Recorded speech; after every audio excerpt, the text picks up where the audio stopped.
Voici un logiciel de biofeedback que j'ai l'habitude d'utiliser en formation et qui permet de tracer en temps réel la courbe de variabilité cardiaque.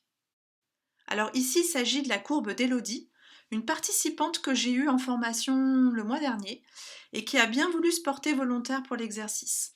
Donc l'objectif de cet exercice était de voir concrètement et surtout visuellement les effets de la cohérence cardiaque en temps réel sur les rythmes du cœur. J'ai tout d'abord mis sur le lobe de l'oreille d'Elodie un capteur à infrarouge qui permet d'enregistrer en temps réel les rythmes de son cœur. Et le logiciel, qui est relié donc avec ce capteur, va alors tracer à l'instant T la courbe de sa fréquence cardiaque. On dit la courbe de variabilité cardiaque. Et nous constatons que même au repos, le cœur bat de manière irrégulière. Ici, vous avez la fréquence cardiaque en temps réel.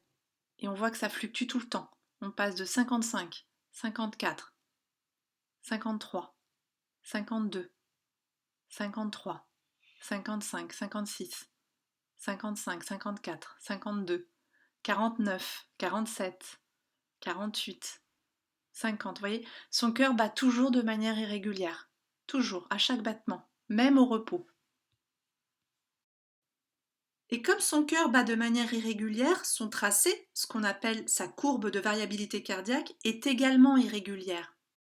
Et d'ailleurs, on le voit bien à l'écran, la courbe est chaotique, il y a des pics partout, on dirait les montagnes russes.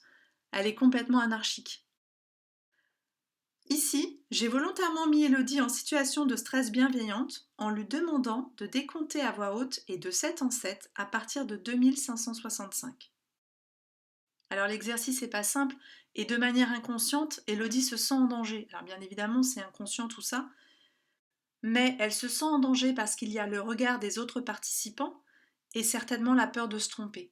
Donc le cœur va accélérer pour donner plus d'énergie à Elodie, pour fuir cette situation qui finalement est assez déstabilisante pour elle. Nous avons ensuite pratiqué avec Elodie 5 minutes de cohérence cardiaque. Alors ça a été très rapide avec Elodie, à peine l'exercice était commencé qu'elle est rentrée tout de suite en cohérence cardiaque. Et on le voit bien à l'écran, la courbe de variabilité cardiaque se métamorphose complètement.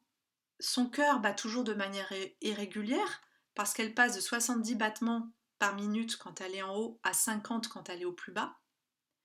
Mais la courbe devient cohérente, c'est-à-dire qu'elle s'adoucit, elle devient sinueuse et harmonieuse. Elle est aussi périodique car nous avons le même espacement entre deux courbes. Et elle est complètement prévisible, on sait comment elle va évoluer. Il n'y a aucune surprise. On pourrait même la dessiner derrière. Voici l'état du cœur quand il rentre en cohérence cardiaque.